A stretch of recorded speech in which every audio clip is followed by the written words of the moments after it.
In today's video, I'm going to teach you how to access your public HTML file in WP Engine.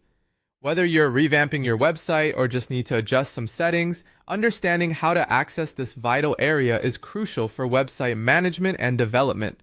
So let's dive right in and walk you through the steps to do just that. First, it's essential to have access to an SFTP client. An SFTP client allows you to securely transfer files between your computer and your server. Some popular options include FileZilla, CyberDuck, or WinSCP. Alternatively, if you're comfortable with commands, you might use the terminal for direct access. Once you've got your preferred method ready, it's time to connect to your WP Engine account.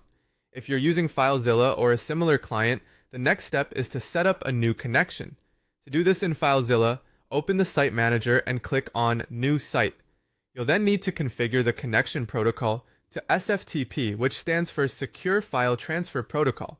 You'll be required to enter your host details, which you can find by logging into the WP Engine user portal. Don't forget to correctly input the port number, which is also provided in the portal, and fill in your username and password before hitting connect.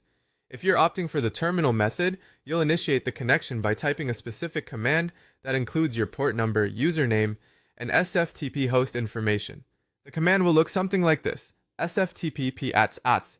This command allows you to securely access your site's files directly from your command line interface. Once connected, whether through an SFTP client or terminal, you'll find yourself in the site root directory.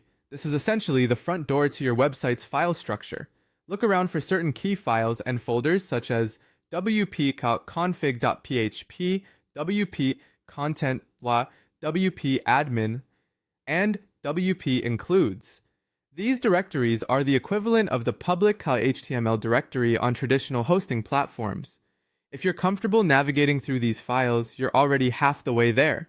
Now, if you need to download site files or specific folders for backup or editing, like themes, plugins, or uploads, focus on the WP content/folder. This folder is particularly important because it contains all the customizable elements of your site, including themes and plugins. Simply select what you need and begin the download. Finally, if you need to download specific configuration files like wp-config.php, you can do that too. In your terminal, use the command get wp-config.php to pull that file from the server to your local machine.